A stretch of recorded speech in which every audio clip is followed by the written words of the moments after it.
Hello everyone and welcome back to another video. This video I want to focus on something that you wouldn't normally associate planners with, but that is studying. So I want to focus on how to use your planner to study. So firstly, it goes without saying that a planner is a very good way to schedule time in when you want to study. If you are a online distance learner, for example, if you take online courses or something like the Open University, which is self-taught, then you need to be very well disciplined, and you need to know when to say no, really, when it comes to studying and other aspects of life. Because I know for a fact the Open University suggests that you dedicate at least between 14 to 16 hours a week if you're doing a part-time university course. And that's quite a lot of time. That is over 2 hours a day to studying, which when you have things like work and other, I don't want to say extracurricular activities, that sounds like school, you know what I mean, like other hobbies, if you do things like gaming or perhaps you take a daily walk, if you already have things that preoccupy your time, finding like 2 to 3 extra hours a day for studying can prove to be a struggle. So it goes without saying that the first tip to using your planner to study is to segment your time out so you can study. Now, if you have a planner, you could use it and have a whole section dedicated to your study. So for example, I own a Happy Planner, so that's the example I'm going to use here. But if you have different parts, like this one does, you can do perhaps things that are due in the top box, things that you need to read and learn about in the second box, and then perhaps if you have homework that's set to you and things that need to be done later on, that can be in the third box or something like that. Or if you have to juggle a couple of things, you could have the top box for work, second box for your personal life, and third box for all the things that you need to do to complete your studies. Perhaps your modules or your chapters or things that you need to read or research. So that is a great way, first of all, to use your planner to study, and that is just to plan your time efficiently so you can just sit down and consume the material being given. However, planners can also replace exercise books. Bear with me, I know, it's very strange, but there are still many people out there who like to physically write out their notes rather than just typing them up. I am one of those people. I find that I absorb the information much better and much quicker if I physically write it than just reading, listening, or typing it out. I have another planner here which I use just for my study. As you can see, I have lots of different dividers, lots of paper in there with lots of notes. This is a Doki book. It is an A5 planner in the sense that it does hold A5 inserts, but if you compare it to another A5 planner such as a Kikki.K Large or something like a Filofax, this will appear to be slightly smaller. And you can see that with how my dividers are actually coming, they're over the edge. But, it does its job. It keeps everything together. So if I open up my study planner, here you go. So as you can see, I have spare plain pieces of paper. So for example, this is what I use.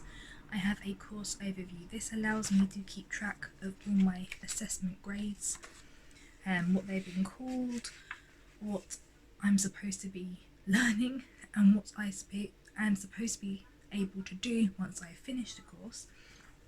So I think having that little summary is a really good way to keep you on track. Now, if we go in a little deeper, I then have these pages. I have the subject that I'm taking as well as the lesson that I'm currently in. My personal insert here is a slight adaptation of another learning method where you're supposed to have keywords down one side, descriptions down the other, and then notes at the bottom. Please forgive me, I cannot remember the name of this learning method. I don't know.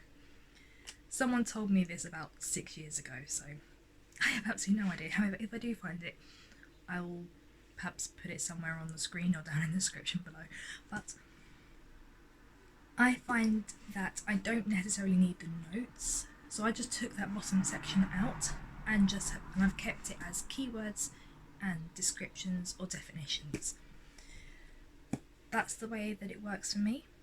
Doesn't work for everyone, and of course I would highly recommend that you switch your planner up. But yes, I find that keeping everything together in a planner, something as well that can be open and closed, and you can take pieces out, add new things in, such as test results. I find that using a planner for your study is actually a really good idea. Not to mention, if you've got other aspects of your life, you can have perhaps a diary at the front of it and your planner, and then have your study notes behind. So as soon as, say, you're in a lecture and you're writing your notes and someone says next week you've got a test, you can just flip forward quick, write the test in, and then you can go back and resume your notes. So I find that is a really, really good way to use your planner for studying. Another sneaky tip is that planners are very adaptable, especially those that are ring bound. Anything that can be changed, for example, a ring bound or perhaps even a TN to a certain degree, is also a great way for revision material. Why? Because you could use them for flashcards. It can be moved, it can be taken in and out. Use your planner how you think you can use it, and if it saves you money and time by going out to the shops and buying exercise books and revision cards, then by all means use it. That's what it's there for. So that is how I use my planners to study. If you have any other tricks or tips about studying in your planners, please leave them down in the comments below. And of course, let me know what you're studying. I currently study a wide range of things. I am very eclectic.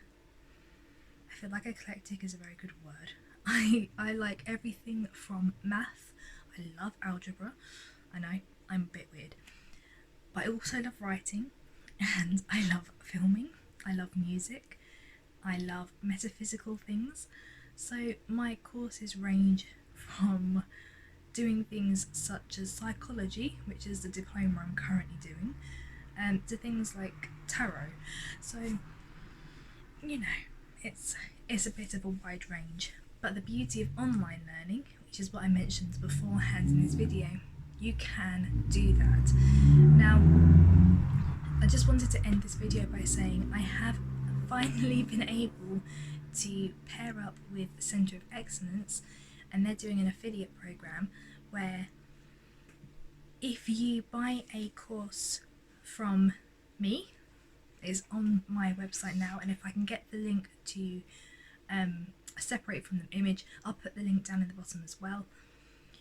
I can help promote Centre of Excellence, and I'll leave the code down as well, down at the bottom, so you can get a discounted code. So if you want to try yourself at some online learning, at some online courses, I would definitely recommend Centre of Excellence. They are absolutely amazing at what they do. They are based in other parts of the world. I think they have an office in Australia, so sometimes the time difference, if you're someone like me who's in the UK, can be a bit different, but on the whole it's usually always really good. So I really recommend them. Yes, don't forget to use the link down below, and until next time, bye guys.